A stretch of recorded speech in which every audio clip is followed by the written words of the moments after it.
Episode 32C.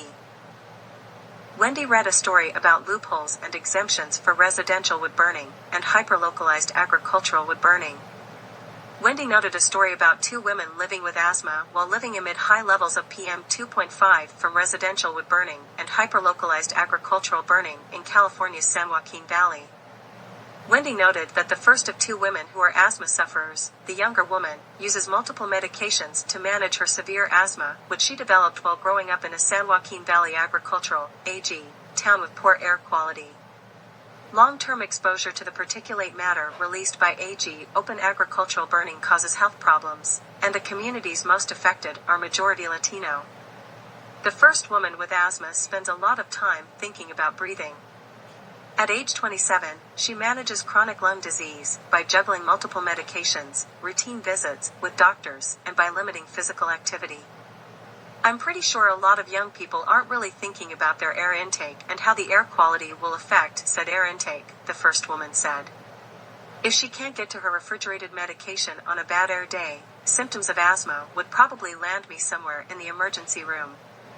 She's a lifelong resident of the San Joaquin Valley and grew up in Lindsay, a majority Latino community surrounded by the orange groves of Tulare County. It was common for farmers to burn piles of old trees that were no longer productive. She remembers seeing slash piles just down the road go up in smoke, contributing to the poor air quality that made her cough. She was 8 years old in the fall of 2003 when she was hospitalized for 2 weeks with bronchitis. That same year, state legislators passed a law to prohibit agricultural burning in the valley, part of a larger effort to rein in agricultural, biomass, wood, hyperlocalized, burning, emissions in the name of public health.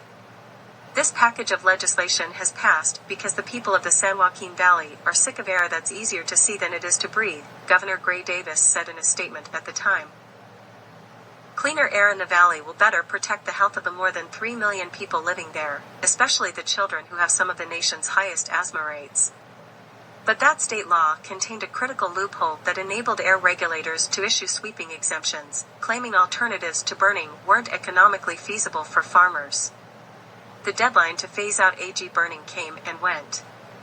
Nearly 20 years later, state and local regulators continue to issue farmers permits to burn tons of agricultural debris in the valley, and community members are paying the cost. While agricultural burning contributes a portion of the pollution emitted in the valley, it more directly impacts neighboring residents, primarily in rural farm communities that are majority Latino. And unlike wildfire smoke, it is a source that regulators have the authority to control.